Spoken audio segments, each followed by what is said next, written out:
Would you say this? Would you move up? That's a really hard question. So, You should start asking that. I've been thinking about that for a while.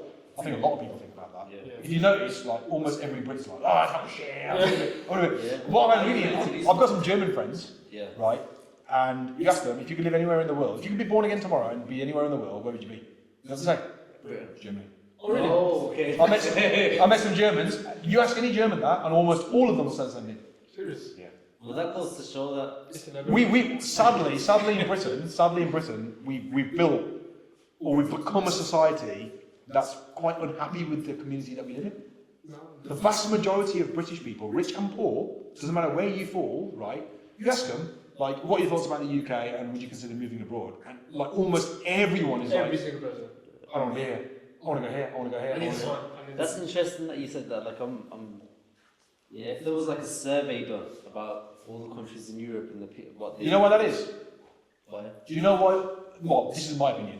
Do you know why most British people, or most people in the UK, if you ask them, right, would you move abroad, would you move abroad? Almost everybody wants to like, yeah, I want to go to Dubai, I want to go. You know why? It's a mentality thing. Yeah. Right. It's not that this country is bad, right? Because you can name 100. it depends on what metric you look at, right? So safety-wise, we're one of the safest countries in the world. Yeah. Right? Stability-wise, we're one of the most stable countries in the world. Right? Like cleanliness-wise, we're one of the most cleanest countries in the world. Are they cleaner countries? Of course they are. Yeah. Are they safer countries? Of course they are. Right? But if you look at as an overall package, because that's what it is, right? So if you get married to someone, it's an overall package. Not just, oh, she's got a pretty face, but like she's thick. Or like she's really clever, but I don't like her, right? It's an overall package, isn't it? Right? Even with friends, it's an overall package. With the business, it's an overall package. Nothing is perfect. You weigh the pros and cons. The country as a whole is a pretty good country, right? Could it be better? Hell yeah. And we should be building a much better society, and things have got pretty, like, we're managing a decline at the moment. Yeah. We've been managing a decline for 15, 20 years. And all the politicians are arguing about, the country's doing this, has been doing this for 15 years, and the trajectory is that's going to carry on doing that. And all they're doing is arguing about how they're going to manage that. No one's talking about how they're going to grow their company, right? No one's talking about how they're going to make it significantly better. No one's sitting down with a £200,000 plan like I did. I want to make £200,000 in 2 years.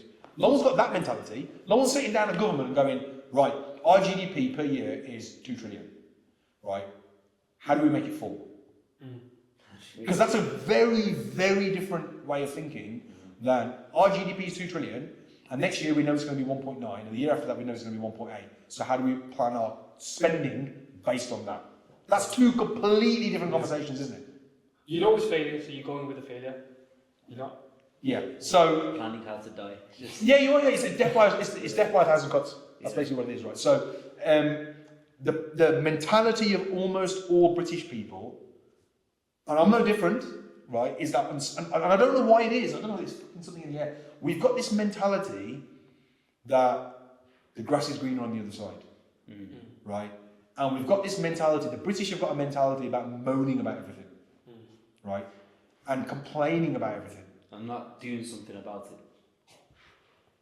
That's something I'm talking about. You just Americans, most Americans are very patriotic about it. Like, you could be a black American and be poor, and you're still proud to be an American. Yeah. Yeah, I've seen it. That's something Like, you the hear. Americans fucking hate each other. The Republicans hate the Democrats. The blacks hate the whites. Right? The Muslims hate the Christians. But if there's a world war tomorrow, you won't want to fucking fight the Americans because they come together. I'm proud to be an American. Yeah, they're still America. They're still very passionate about their country, right? And sadly, we don't really have that sense of that. Don't have it here anymore. Yeah, that's why I want to leave. Yeah, It's part of the culture. You see it everywhere, like in the entertainment, everything. Just like Americans are proud to be Americans. because the Americans have a society. The vast majority of Americans still have a belief that you make of your life what you make of your life. Yeah, that Right. American dream. The American dream. Yeah, the Brits have, the most British people have a feeling of, like, my business doesn't work because Wolverhampton's no good, Yeah. right? I'm fat because I don't have time to eat healthy. Yeah. I don't get on with my wife because I married the wrong woman. Excuses. Excuses. It goes to show how much propaganda has an effect on people. Is it still recording? Is it still recording? I hope it is. Because the mic's still on. Like, Dubai, right? So people think about, like, let's sit down again for 2 minutes because my feet are hurting. Right? So people talk about Dubai. Right? People talk about Dubai, and they're like, Dubai's amazing. Yeah. I want to move to Dubai, right? They've got no human rights in Dubai. Yeah, they don't. There's no human rights in Dubai. Yeah. Right? So, and there's no freedom of speech in Dubai. So if you say the wrong thing in Dubai, they'll lock you up. Yeah. Now, some people will go, and British people will do this, right? And I'm saying it like I'm not British. I'm British too, right? I'm talking about all of us, right? Yeah. People in the UK will say, well, maybe that's a good thing. Maybe, their society's so clean and everyone's rich and everything's amazing. So maybe, really, the ability to do whatever you want and say whatever you want is not really necessarily the right thing, right? Maybe we've got the wrong system. Well, hang on a minute. Freedom of speech is like one of the founding principles of a civilized democracy and the Western world. And the Western world, up until very recently, has had 100 years of success. Yeah. If you look at America and Europe, since World War II, everything's been booming. It's only the last decade things have slowed down. Yeah. So we've had a pretty good run. 2008 was the... Yeah, we've had a really, really, really good run, haven't we? Yeah. So it's not like democracy doesn't work, right? It's not like capitalism doesn't work, because clearly, if it worked for 30, 40 years, it could probably work. Yeah. Right? Now, Dubai has got some serious fundamental issues, right, with it. First and foremost, if you go out there and you haven't got a really good job, or you haven't got a really good business, or you're not wealthy to begin with, right, you can't survive in Dubai. Everything's really expensive. And it's the Emiratis that have it's first class. Yeah. Well, that's a separate point, right? But to have a good standard of living in Dubai, you need loads of money or an excellent job. Well, that's 50% of the UK out straight away, isn't it? Yeah. Right? Because if you work in Tesco here and you're on about moving to Dubai, you ain't going to survive in Dubai, right? Yeah. The average income in the UK is something like £27,000-30,000 a year. So if the average Brit on £27,000-30,000 a year moves to Dubai, guess what? They're going to have a pretty crap life because they're not going to be able to afford anything. Yeah. They'll have a worse life than they will here. Yeah. Right? Why will they have a worse life? Well, they can't even go outside for 3 months of the year because it's 45 degrees. Yeah. Yeah, don't get me wrong, it rains a lot here, but you can get an umbrella, right? If it's 45 degrees, there's not a great deal you can do. Yeah. Right? And if you think about the human rights atrocities, it's built on slave labour. Yeah. It's built on slave labour. Yeah, right? You can go there and you can go and see the shanty towns, right, where the Indians are on 20, 30 quid a day and they work 12, 13, 14 hours a day in the sun. Is that the society you want to live in? They don't. And again, people will go, yeah, but, which is a polite way of saying, well, what you don't see doesn't hurt. So turn a blind eye to the fact that it's built. And so if you want to move to Dubai, you just have to accept the reality or ignore it, whichever one's easier. Most people ignore it. That it's built on slave labour. It doesn't have the rule of law, and it's not a democracy, and you've got no freedom of speech. Now, if having cleaner streets and having a safer streets, depending on your definition of safe, it's not safe for the person who walks around with a Free Palestine t-shirt on, right? If those things aren't important to you, but living in a beautiful looking country is, go to Dubai. Just make sure you've got loads of money, or you've got a really good job. Yeah. And then people talk about moving to America. America's got some amazing things going for it. But again, there's no such thing as perfect. Americans have got loads of problems, right? The Republicans hate the Democrats. Democrats hate the Republicans. They've got their own issues. They've got gun crime. Yeah. It's horrible, right? I remember reading a stat years ago, somewhere, that like you're more likely to be shot in New York than to be run over or something. Wow. Right? Is that the kind of the community you want to live in? Right? The junk that they put in their foods, like something like 50% of the ingredients that they use in America are banned in the UK. Yeah, and they're huge. Have you seen the sizes of their food? Yeah. They opened an American restaurant here in the UK, and it's like triple the size of what we normally have. It's mad. Yeah. Their welfare state, the Americans are still a big believer of, if you don't work, starve. Right? They've got a welfare state, but it's not as good as ours. That's the reason why in you can go to California, you can go to like Los Angeles and stuff, and 1 minute you're in like really, really fancy, like Beverly Hills and so forth. Next minute you're walking past a shantytown. Yeah. Yeah. But that's okay. Just turn a blind eye to it. Yeah. As long as you're in your Prada clothes, it doesn't matter, does it? Again, if you're comfortable living in a society like that, that's an option. You can move to the Scandinavian countries. They've got the highest taxation in the world, or some of the highest taxation. So like Sweden, Denmark, and Finland are always ranked the happiest countries in the world. They have been for years and years and years and years and years. They've got some of the highest taxes in Europe and in the world. They're like 50% taxation or more, right? And we talk about like the UK is a bit miserable because it rains all the time and it's always a bit dark and gloomy. Guess what? Have you ever been to Finland, Denmark? They ain't no better. Yeah. Right? They've got plenty of cold weather too, Yeah. right? But they just make the most of it, right? But they've built a society of happiness. So they've built a society where, first and foremost, people are proud to pay taxes, right? No Brit wants to pay tax, right? We're quite happy about not paying taxes. Yeah. Then they've built a system where the welfare state is super, super good, right? And education and free food for the kids, all that stuff is brilliant because there's so much money coming in from taxation. And then they've built a system and a society where if your neighbour is on welfare for a period of time, right, you don't look down at them like, I pay your taxes and get a job, you lazy bum, right? You've got a feeling of empathy for them because you think, well, you know what? If he's getting some help from the government, first and foremost, I'm proud to be paying into the taxes so that my neighbour who's fallen on hard times for the next few months can have some great help. Yeah. I hope he gets back on his feet. It's a completely different mindset. Yeah. The mindset's completely different. So, you know, if I was to move to any country, I couldn't move to it. I don't think I could comfortably move to a Scandinavian country because, well, most of them don't speak English. They look very different to me. Yeah, they're much less multicultural to me, so I might feel a little uncomfortable there. But if you're purely looking at like the quality of the society that they live in, as opposed to how pretty the buildings are, right? Then like the Scandinavian countries are way up there. Japan's way up there as well. Yeah, my brother's been to Japan last year. I've been in Japan. The Japanese, you know, the massive amount of mutual respect for one another. You know, they've still got traditional values where children behave themselves when they're on a train and they don't rant and rave. You know, they don't do graffiti and people don't leave litter places. Yeah. Why? Because they love the country that they live in. Yeah. You know, they want the street to be clean. Whereas here, like, we don't think twice about tossing something out of the window. Yeah, that's a grassroots issue. That's something that you have to fix from the root. Possibly. Kind of. Yeah, like when it comes to children, just act in a certain way.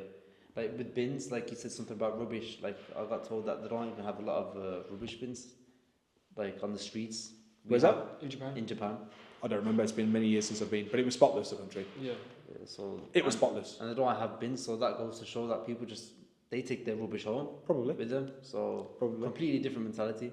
Yeah. Whereas we're fit every corner. Yeah. And even then there's rubbish. And even then rubbish on the floor. Yeah. So I looked at Canada a bunch of times.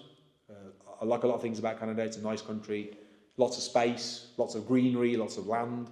Yeah. They've got the second highest gun crime in the Western world after America. Wow. Massive problem with drugs. Man, do you hear that's one of the kindest countries in the world or something like that? And then their property prices over the last few years have skyrocketed. So if you were lucky enough to go to Canada 7 or 8 years ago, you'd probably double your net worth. But now if you move out there, again, unless you've got tons of money, like, you're struggling to buy anything. We talk about the UK, it's like, it's really expensive here, everything's got really expensive. We're not the only country in the world where things are expensive. We're not the only country in the world that's got... We certainly have problems, you know, we do, and I said that earlier. We've got some problems and we need to find a way to address them. And sadly, we've got into a managing the shrink mentality as opposed to finding really great solutions to problems. I don't think as a society we're very good at thinking outside the box either. Yeah. So like, think about prisons, right? 50% of me wants to be tough on crime, right? Someone burgles my house, I want to be locked up for the rest of their life, right? Because they're bloody, how dare they, right? Yeah. But actually, and 50% of me does believe that, right? Really tough on crime. Be tough on crime. Tough on crime works. But actually, a lot of the data shows that being tough on crime doesn't actually work. And rehabilitation works much better. Yeah. And some of these countries that you can look at have systems in place where they're not massively tough on crime, and not everything is criminalised, including marijuana and some of the softer drugs. And actually, repeat offenders, people go to prison less, people repeat offend less. Yeah. Now, we've tried tough on crime, and the prisons are full. We've got no space. It's costing us a fortune, and crime rates are still going up. Yeah. There's something causing it. We're not addressing the causes. We're not addressing the causes. Nor are we thinking outside the box on how we can fix things. So if I was a politician, going back to one of your questions earlier, like, there'd never be enough hours in the day for me to do all of these things. But let's pretend I was a prime minister and I had unlimited power to do anything I wanted, and I could work like 24 hours a day. Well, not even 24 hours a day, 100 hours a day. I could magically make like 1 hour into 5. right, I would look at each and every single policy one at a time, whether it be the prison population and crime, and I would go and look at other countries and see, I want to know, so if you want to have a debate with me about, you know, if the ministers and the public want to have a debate with me about how we're going to fix crime, my question would be, or my stance would be, don't know. I'll come back to you. And I'd want to go and study, and I'd want all the experts to sit with me and spend a week with me in a room and show me the best countries in the world that have the lowest crime. Makes sense. And why, It does make and sense. how, Yeah. right? And then work backwards. Yeah. And There's Right. They're basically a bunch of case studies. Yeah. Other countries, you can just look Exactly, At it. exactly. Immigration, right? So you ask almost everyone in Britain, is immigration a problem? Yes. Right? In fact, people don't even say, is immigration a problem? Immigration is a problem, full stop. Right? Maybe it is. Maybe it really is a problem. I don't know. But the vast majority of people who talk about immigration have not made any effort whatsoever to actually look at the data. Yeah. Right? They can't be bothered. They won't read anything that's more than 2 sentences long. Like you said before, it's the one simple answer. They want a simple answer. So is immigration a problem? Don't know. Maybe.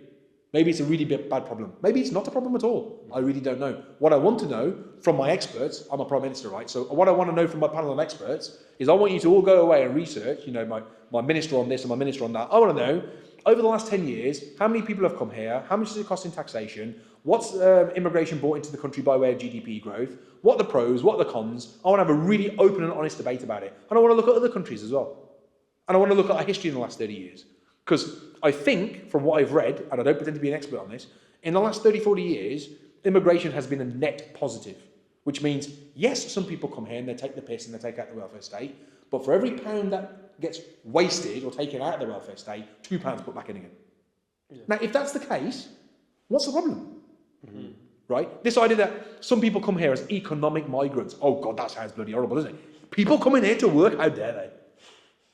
Like, some of the people in this country don't want to do any work. Yeah. Like, you want to fix the country, deport them. Yeah. But, oh, we can't deport them then because they're ours. We can't get rid of them. I'm sorry, but, like, you want to make the country great again. The problem are the people, like, so I watched a documentary when I was a kid, like, when I was, like, 15, on, like, they call them dole dossers in the days. I don't think you're allowed to use that kind of terminology anymore. Yeah. But, yeah, people who've been on the dole, right, and don't do any work, dole dossers, right? And what they showed in this documentary was that, generally speaking, families, they have whole families that are on the dole. And their parents are on the dole, and their grandparents are on the dole. And their kids are most likely to be on the dole. Right? Because it becomes a habit. Yeah. Right? The vast majority, and I don't have the data in front of me, but I bet if I was a betting man, the vast majority of generational dole dossers in the UK are Caucasian, and they were born here, and their parents were born here, and their grandparents were born here. Yeah. Right? And are there some immigrants coming to the UK and claiming welfare? Yes, I'm sure there are. Are there some immigrants coming here taking the piss? Yes, I'm sure there are. But there's no such thing as a perfect system. Yeah. So what I want to know is, what are the pros and cons, and do the pros massively outweigh the cons or vice versa? Yeah. People use loaded terminology. You must have heard the saying, where are the women and the children? All the people that are coming over on the boats, they're all fighting age men. Yeah. Yeah. So they're all fighting age men. It's a play on words, isn't it? Yeah. Yeah. They could just say they're men. Yeah. No. They're fighting age men. Yeah. Well, I don't know what age you're a fighting age. At what age do you become a fighting age man, right? Like, is it 16? Are you still a fighting age man at 50? Yeah. Most people at 50 can still run around with a machete or a machine gun if they really wanted to. So the definition. And then, like, people say, where are the women and children? Well, every time I watch the news, there are women and children on the boats. Yeah. I've seen them with my own eyes. Mm-hmm. Right? Is there a disproportionate amount of people coming over that are men? Maybe there are, right? But it's not all men, right? And fighting age male is a loaded sentence, massively loaded sentence, making you think and feel about something in a certain way, right? That's wrong. That's propaganda. Yeah. That's what that is. And also, when my grandparents came here, the men came first. Yeah. Most immigrants over the last 50, 60, 70 years, whether it be the blacks or the Asians, a lot of them, the men came first. They came here, they established themselves, they got themselves jobs, they got their feet under the table, right? And then they called for their women and children to come afterwards. Yeah. That's not abnormal, That's pretty normal, and it's been happening for the last 50, I'm 60 sure years. if a British guy wanted to go to a different country, they're not going to take the whole family and risk the whole family. They'll go with the man will go first, do his thing. I hear some of the the old-fashioned Caucasian British people saying, well, they should stay in their own countries and fight if there's a war on, right? Oh, so because like when World War II happened, we didn't run. You sure? Have you checked your history? Well, first of all, you owned 2/3 of the world, so where are you going to run to, right? Secondly, you were one of the most powerful countries in the world, so obviously you were going to fight. Thirdly, it was a country fighting a country, not terrorists within a country or a civil war, which is a much more complicated situation. And also, if you look at history, thousands and thousands of British children were sent to America, and to Canada, and to other parts of the world. Isn't that a form of running? Why don't they keep them there? So like, this is just... You can go deep. This is interesting. Yeah, politics is a very complicated subject, and immigration is a complicated subject. But the state of this, Jim Rohan, so one of the things I learned from Jim Rohan, and it's really, really hard concept to get your head around, is he said when I pay bills, he had a mentor as well. Jim Rohan did. So he often talks about Shafe, I think his name is. That was the name of his mentor. So Shafe taught Jim Rohan. Jim Rohan taught Tony Robbins, right? So knowledge passes down, and that's the beauty of books, right? You can pick up a book and learn somebody else's knowledge, right? What he said is, I got taught by my mentor, when you pay a bill, when you write a check, in the olden days you write a check. When you write a check, be real happy about it. Be grateful for writing a check. And he was like, I didn't understand that.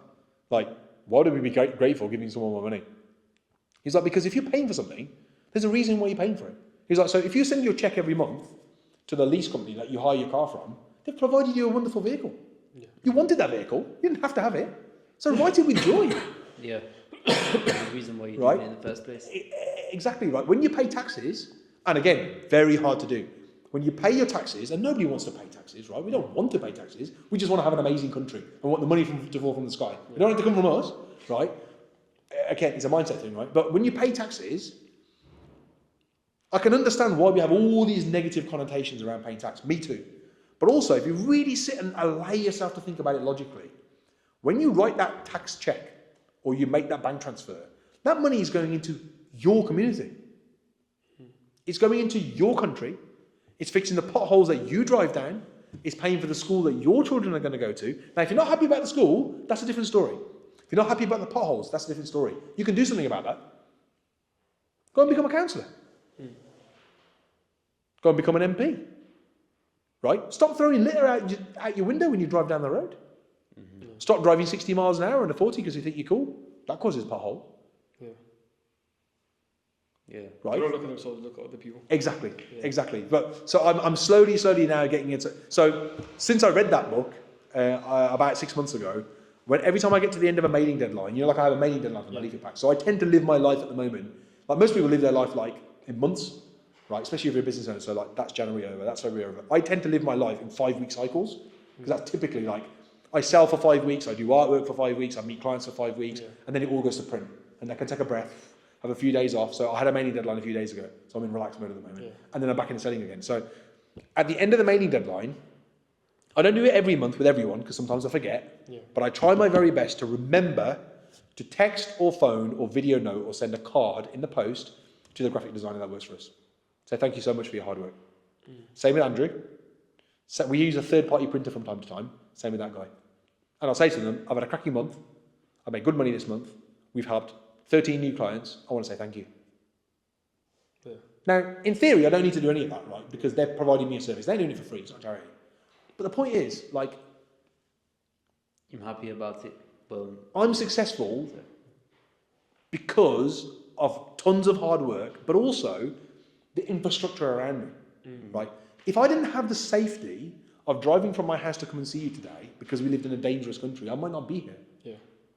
Right? If I hit a pothole on the way that was that bad, it just wrote my car off, right? And there was no one I could complain to, right? If I didn't have safety that if someone signs a contract and they don't follow through their contract, I can take them to court because we live in a country that's got the rule of law, right? My business might have collapsed a long time ago. Because people might owe me money and they might get a month in, they've had my services and they go, fuck off. What are you going to do about it?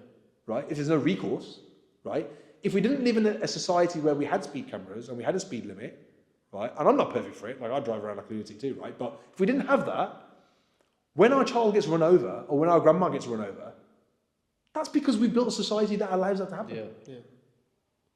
So like, it's on us, right? It's true. It's on us. But Jim Rohan said like, you should be happy and proud, and you spread that, right? So like, I try my very best to say thank you for everyone. Yeah. In fact, I set up if you look back at when you paid your invoices, I've seen. what did I respond with? You dropped us a. Where is it? Let's have a look.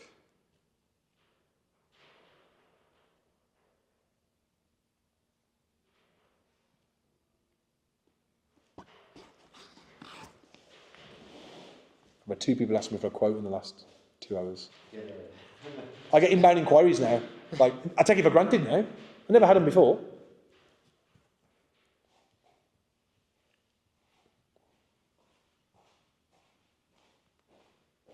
Yeah, you keep asking about, let me know how it goes, let me know. But when you paid my invoice, did I say thank you for paying your invoice or something along those lines? Yeah, I think you definitely did. So like, Andrew is the franchisor, right? I paid all of his invoices. I sent a little picture, but thanks for the invoice. I'm grateful for your hard work. Yeah. Right? It's just a minor thing. Yeah.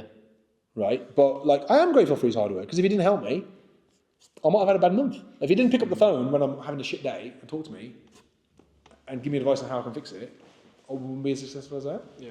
Right? I'm grateful for my clients, because if my clients don't spend their money with me, they don't give me a chance, I wouldn't have a business.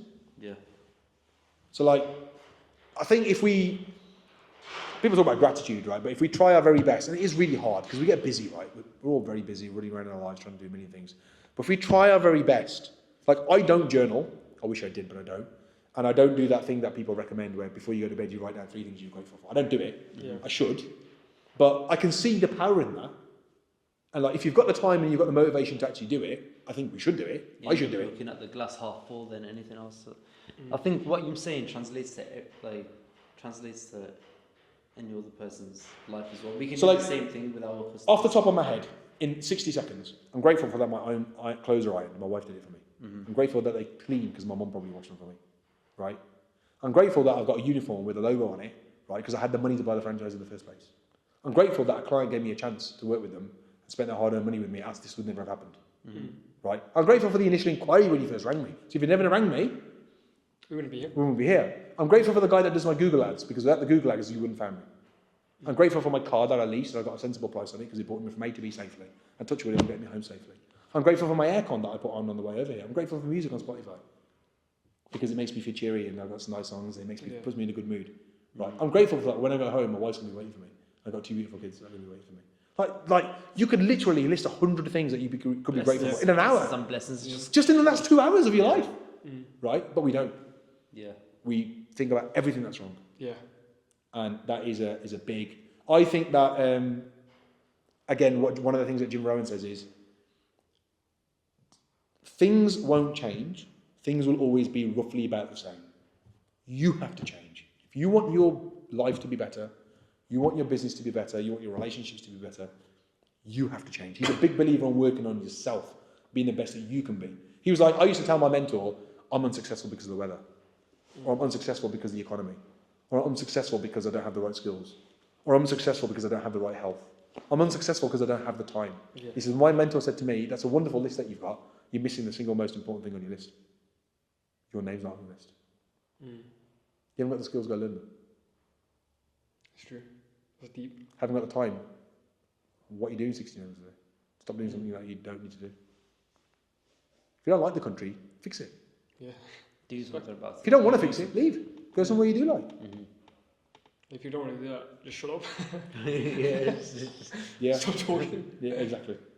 But like, if you're a negative person and you don't believe in growth and you don't want to put the work in, like mentally, physically, psychologically, you don't want to learn the skills, moving to another country might make things a little bit better, but ultimately you're still going to be the same person. Yeah. The other thing I learned, and I think it's from it's not from a Jim Rohn book, it's from a different book, is that everybody, in the olden days, everybody wanted to be a millionaire. Because £1 million was a lot of money. Right? This day and age, £1 million is not as much as it used to be. Right? So if you were a millionaire 20 years ago, like when we were kids, like when I was a kid at school, to be a millionaire, to have £1 million was like, oh my God, like he's a millionaire. Right? Now I know loads of people who've got £1 million. Yeah. It's not even a big deal anymore. right? Because obviously inflation and things change, and my circle has changed, right? Yeah. Our community, the Asian community, is richer. Therefore, what once upon a time used to be look like a pipe dream is quite normal now. Like now, you go to an Asian wedding, and like every kid my age is walking around with running on a Rolex on, like it's normal, right? Because we've grown as a society, right? But so in the olden days, everybody wanted to be a millionaire, right? So we use the analogy of millionaire, but it could be a 5 millionaire or a 10 millionaire. The analogy is like rich, right? Everybody wants to be rich. When you become rich and you look at someone who's made it, right? It's the person that they've become along the way that's made them the £1 million. It's the hard work and the skills and the experience and the decisions that they've made that's made them £1 million. Which is why, typically speaking, if you find a millionaire that's very successful and you were to take everything away from them, there's a good possibility that they could do it all over again. Yeah. Yeah. You're going to see a lottery winner and they have to spend their money within a year or two and they're still depressed. Yeah. Mm-hmm. Because people who are given £1 million haven't learned how to earn £1 million. Yeah. They haven't learned how to spend £1 million, how to look after £1 million. There's a lot of skills that you'll build along the way. Yeah. So everybody wants to get there fast. Of course they do. Yeah. Like a wave of magic want to be rich tomorrow, like super rich tomorrow. I would, because everybody would. But it's what you. So when I open the chicken shop, I'm beginning to learn things. I'm having to look at drawings. I'm having to think about, do I buy a 3-phase fryer or a 2-phase fryer? The 3-phase fryer is more expensive, but if it breaks down, I've got a spare phase. The 2-phase fryer means I save £1,000. Grand's a grand. And it's probably never going to break down. It's a brand new bit of kit. But if it does break down, I'm going to have problems. Yeah. That's the decision I'm going to make. When I hire staff, I can hire younger staff, pay them less money, they're going to be inexperienced, I can mould them, I can train them, and I'm going to save money on my payroll. And they'll probably listen to me a little bit more. Maybe. Or they might be useless, they're young, they don't really know the way around, like they've never really experienced life. They're going to be unreliable because they don't understand, if they don't turn up to work, how it's going to impact the business. So I can hire older people. They're going to come with experience and skills, but they're going to be a little bit more expensive. Pros and cons. There's no right or wrong answer. Yeah. You have to learn and work with it. It's pros and cons. Yeah. So now I'm having to think about all those things again. I don't have to think about that in Leaflet Delivery UK because I don't hire people in the same way. That's crazy. So every time you go out and do something, you have to learn all these new skills. What's your shop called if you don't? Wingers. Wingers. They've got one here in Walstones and they've got one in Telford. So it's a franchise. Okay. Yeah. Yeah. I have one question. I was thinking, if you had nothing today, Yeah. and I give you £5,000, what would you do with that £5,000 first? You had nothing. You was broke. And let's say you had no kids, no family, no nothing. I'll buy Leaflet franchising You buy the Leaflet franchise again. because I know I can do it. I've already done it. Fair enough. And with £5 you can't get a great deal. Or I become a window cleaner or a jet washer or oven cleaning business. With £5 you can't buy or build a physical business. You can't open a restaurant, a coffee shop, a bar, casino. You can't do anything like that, right? Because they're all in the hundreds of thousands. So you'd have to go into a business that's based around a service industry business. Yeah. Because a service industry business doesn't need a lot of money. It's you, your phone, your laptop, maybe a bit of kit. Yeah. So if you're a window cleaner, like you can start, if I was a window cleaner, I'd buy the kit, I'd go and do some training courses, all that stuff might cost a couple of £1,000, right? I'd lease a car, I'd lease a van, right? Not a brand new one, relatively new one, so it looks nice and clean. So all that stuff might cost me £300-400, right? So I'll use up most of my money. And then I would Contact Leaflet Delivery UK. Well, I would leave it to myself because I've got no money, Yeah. right? So, and I've got time. I've got no money. Yeah. Yeah? Yeah. So time is free, Yeah. right? Business owners use my services because they don't have the time. It's more cost effective to do it through me. But if you've got zero money and you've got time, do it yourself. Yeah? Yeah. But I built my business going in and knocking on business doors, walking in and out because I had loads of time and no business. Now I've got a big business. I outsource that to a cold calling company and to digital ads and leaflet drops. I do that because it's a better use of my resources. Now I've got money, I don't have time. Once upon a time I had time and no money. Circumstances change, right? Yeah. So, going back to the analogy, I would pick an area of about 600 houses or so, right? You can leaflet drop about 600 houses on a long, hard day of graft on your own. Cost you nothing other than your time. Right? Leaflets are peanuts, right? It's a delivery that's the expensive part, like leaflets are expensive, right? I'd print off a few thousand leaflets and I'd deliver to 600 houses, right? And then for the next 2, 3, 4 weeks, I'd knock on all the doors, one after another. Hi there, Kim. I'm leaving in the next 2 minutes. I'm only in Penn, so I'll be home in about 15 minutes or so. Okay, bye. I'm grateful that I didn't get a bollocking. Probably get one when I get home. I haven't had it yet. So, only So, I would spend the next, I don't know how long it'd take to knock on 600 doors, but it'd take you a good 2-3 weeks, wouldn't it, at least, right? I would spend the next 2-3-4 weeks with a copy of my leaflet in my hand and knock on as many doors as I can. I'll knock on all of them. Some people aren't going to be home, right? So you can move to the next one. And I'd say, really sorry, first and foremost, thank you for opening the door, and thank you for your time. My name's Ranj. I live, because it's close to your house, right? I live literally down the road, around the corner on Purton Road. And, oh, okay. You're in your uniform, on your £10 t-shirt. And I put a leaflet through your door, probably about a week or so ago now. I'm not sure if you saw it or not. Doesn't matter what they say, yes or no. And you go, the reason I'm knocking on the door to introduce myself, because everybody likes to put a face to a name. I'm a local window cleaner, and I'd really, really value your custom. Do you have a window cleaner already? Me, no, I don't. No, that's what I said to them, right? Yeah. Okay, no, right, okay, fantastic. So, as you can see on the leaflet, we've got an absolute fantastic offer. Typical window clean is £30, £15 for your first window clean. Is it something you would consider? You do that enough, you'll build around in a matter of weeks. Yeah. Because nobody else is doing it. You know why? Looks like hard work. I haven't seen window cleaning in a minute. When was the last time anyone knocked on your door to sell you something? No one's actually come to my door to do window cleaning. Has anyone come to your house to sell window cleaning? A while ago. You know, Then what I do is, once I've spent a month and a half doing that all, you know what I do then? Spend a day leaflet drop them again. Say that again? I leaflet drop them again. So once I've knocked on as many doors as I can over the next 2-3-4 weeks, Yeah. I leaflet drop them again. By that time you've already picked up customers, so you now build around. Now you've got a bit of money. Maybe you pay someone to leaflet drop next time round, because you can save that day, if you've built 30-40 customers. Yeah. Right? And then I'd learn sales skills. So I'd make sure that when they open the door, I say the right thing, with the right tonality, in the right way. Because I remember calling you for the first time. You was like, "Can I call you back? I'm just in a sales meeting, or you learning sales." I think I was at a training seminar. Yeah, training seminar, and someone who's on gym spices and doing well your leaflet and still. I always want to sales. learn. Yeah. Because in that training seminar, it was a 2-day event. It cost me £2,000. Oh, what? It cost you as well? I thought it was like a free thing. No, there are free things that you can go to as well. There's lots of free things you can do. You can buy 2 free. days cost you £2,000. Yeah. Wow. But like over the next year or two, I've only got to pick up a few customers, right? In either one of my businesses. That's a transferable skill to be with you for the rest of your life. Yeah, because What's a grand or two in the grand scheme of things? you come to us after that, Yeah. and we was like, he was one of the best salespeople we've ever. Yeah. So It's work then. So let me give you. So I'm not going to. So here's the difference between a bad salesperson and a good salesperson. You knock on the door, right? Let's role play it. I've knocked on your door. You open the door. Right then, mate, you're right. Hello, my name's Ranj. I'm a local window cleaner. I put a leaflet through your door. I'm not sure if you saw it or not. The reason I'm knocking on your door today is to see if like you want your windows cleaned. No, not really. Okay, well, thanks for your time. Alright. Right, that is a bad. Yeah, that was terrible. That's bad. Right, so You closed it yourself. yeah. Okay, start again. Okay, so I'll knock on your door. Hello, you're right. Hi. First of all, thanks for your time. My name's Ranjit. I live literally down the road from you, on Purton Road. Right, yeah, just around the corner, yeah. Oh, sorry, I didn't catch your name. Hey there. Oh, hey there, yeah. Thanks for your time.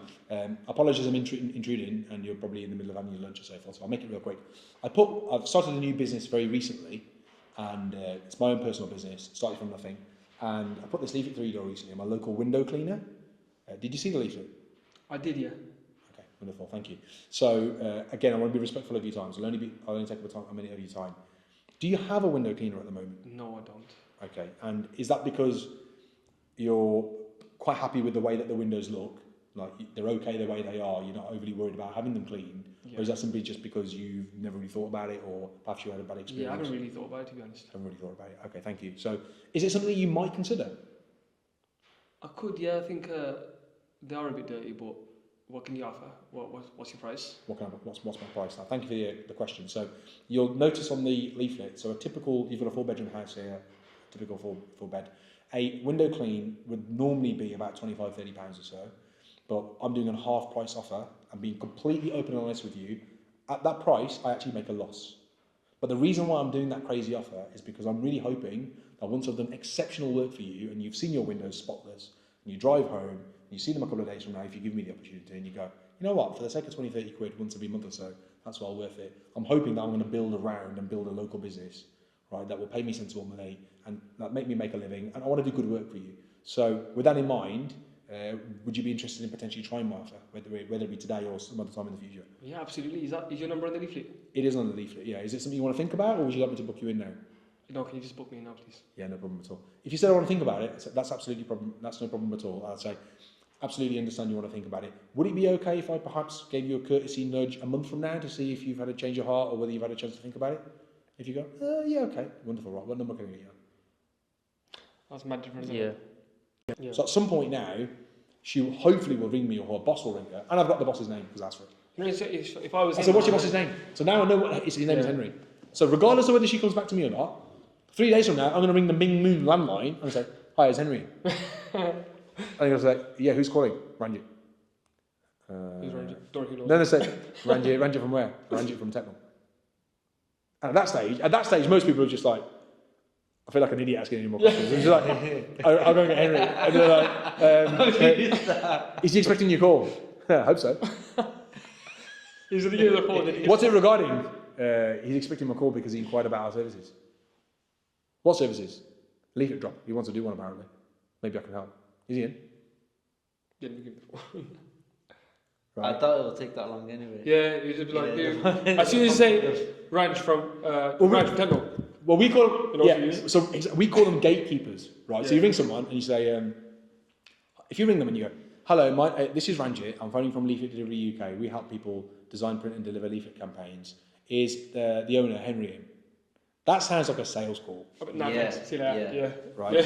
If you ring them and go, the person picks up the phone and goes, hi, Ming Moon. You go, hi, is Henry in? Straight away, like, how the hell did you know? Is Henry in today? That's what I'll be thinking. Yeah. Yeah, it must I be don't, French. or you go, I don't suppose Henry's in today. Oh no, he's not here today. Oh, he's bloody Henry. You know what Henry's like, he's never in. When's the best time to catch Henry? Oh, he's normally here on a Tuesday. Great, okay, thank you, bye. You're like, yes. Right?